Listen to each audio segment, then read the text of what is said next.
এখানে অনুক্রম দ্বারা 5 এখানে 128 আর এর মান সাধারণ পদ হলো হাফ, এনতম পদ হলো হাফ। আমরা জানি যে গুণোত্তর দ্বারা এনতম পদের মান এ আর কি হওয়ার n - 1 সূত্র আমরা বলে দিলাম এর মান 128, হাফ আর এর মান এটি দেওয়ার এত প্রশ্ন উত্তরে 128 সমান হাফ লেখা যায় যদি এনতম পদের মান তো তাহলে আমরা এনতম পদ এ আর এর থেকে বাকি নিচে আসবে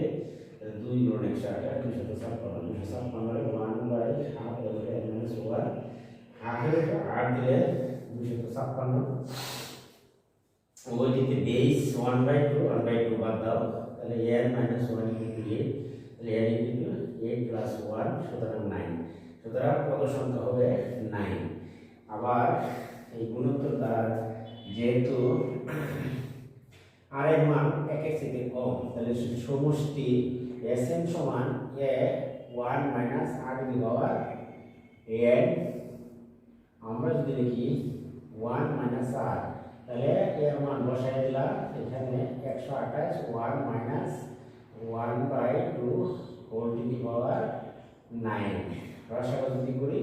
এখানে হলো 2 বাদ দিলে যায় হাফ আর এখানে রসাগু হলো 512 মাইনাস 511 128 কাটা দিলে 4 আর এতে 512 দিলে 511/4 গুণ দিয়ে উঠাই দিলে 511/4 কাটাকাটি করলে 2 তাহলে 2 511 হইতেছে 2। This is answer. তাহলে আমরা আজকে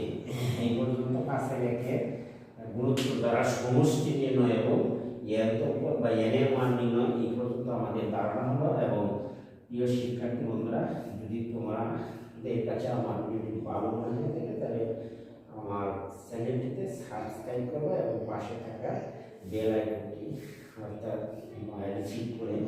অর্থাৎ দেখে নিবা যাতে কোনো ভিডিও আপলোড করার সাথে সাথে তোমার কাছে চলে যায়।